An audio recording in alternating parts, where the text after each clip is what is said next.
ABC News' reporting is based on the New York Times false reporting. But at the end of how can it be accurate reporting, Glenn? If Things can be okay, true. so It the, can be true that he the saw it Secretary of twice. Homeland Security just stood up, and so you're calling him a liar? He didn't say he saw the specifics. Jonathan, I'm talking to Glenn. I'm talking liar. I'm saying to. we You have said that accurate he was the report in the New York Times said that he was unaware of the ban. Sean, let me ask you a question. Hold on, You I'm just- no. Answer the question because you just called us. A couple of minutes ago, you stood at the podium and you reiterated something you said yesterday about anyone who doesn't agree in terms of the career bureaucracy should hit the road. I'm paraphrasing. You had a statement that President Trump made where he accused the acting attorney general of betraying her own department by expressing a counter opinion. Don't you think that kind of language has a chilling effect on the public statements that your officials make? No, I think there's a big difference. Think about the process that worked it here. The Department of Justice's Office of Legal Compliance vetted the executive order, sent it back to us saying it was completely compliant. Then the acting attorney general goes out and says, I'm not going to enforce it. You tell me how that jives.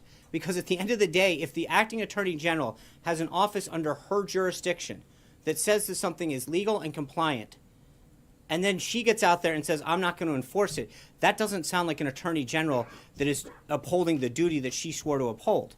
So, can I, that at the end of the day, then she should step down. But at the end of the day, the attorney general either had a problem with her own division approving something, but it wasn't the president she had a problem with. The president followed the process, sought feedback, went through the interagency review, had other departments sign off, despite the reporting that said it was otherwise.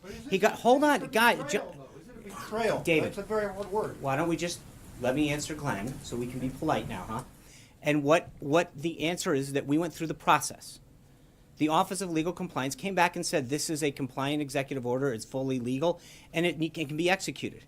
So then for the Attorney General to turn around and say, I'm not going to uphold this lawful executive order is clearly a dereliction of duty, and she should have been removed, and she was.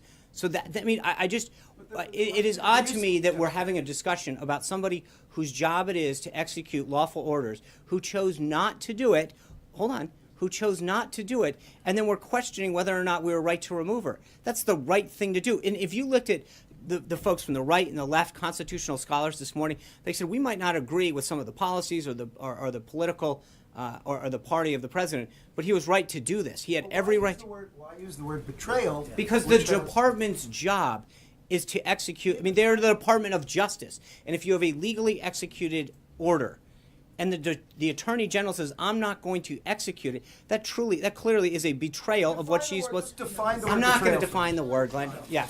Sean, I think the New York Times report said that the secretary did not